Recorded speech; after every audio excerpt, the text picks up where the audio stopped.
Bonjour et bienvenue dans notre série de vidéos qui présente les engins utilisés dans les opérations de manutention. Dans cette vidéo, on parlera du diable de manutention et du gerbeur.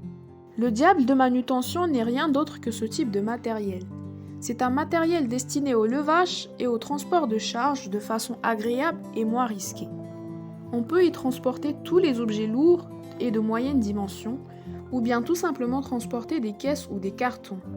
Il existe plusieurs types de diables avec des caractéristiques bien propres à chacun. Le diable à pelle fixe.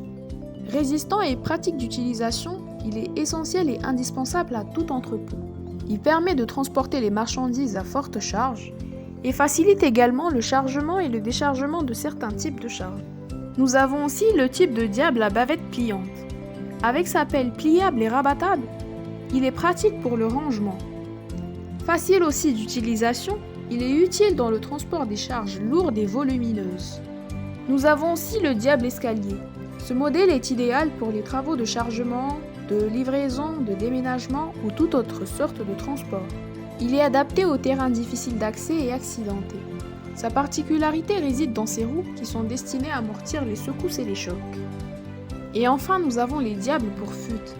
Il est adapté au transport des fûts et tonneaux et conditionne leur chargement et déchargement en toute sécurité.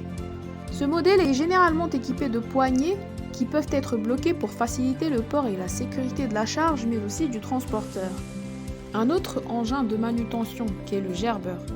Il est également utilisé dans le cadre de la manutention, du transport et du stockage de marchandises conditionnées sur palette, autrement dit la charge palettisée. C'est l'engin le plus utilisé pour le gerbage. Le gerbage, c'est un terme qui désigne l'élévation et l'empilage des charges palettisées. Tout comme les diables, on en trouve différents modèles, notamment les gerbeurs manuels, semi-électriques et électriques. Le gerbeur manuel, comme son nom l'indique, ce modèle n'est pas motorisé. Le levage et la manipulation se font donc de manière manuelle, soit en poussant ou en tirant l'appareil. Poignée fixée au châssis permet à l'utilisateur de manipuler cet équipement. Vous l'aurez compris, ces outils sont quand même à haut risque. Avant de les utiliser, il est fortement conseillé de se former pour minimiser les risques d'accident liés aux manipulations. Il est aussi conseillé de porter un casque de protection ainsi que des gants et des chaussures de sécurité.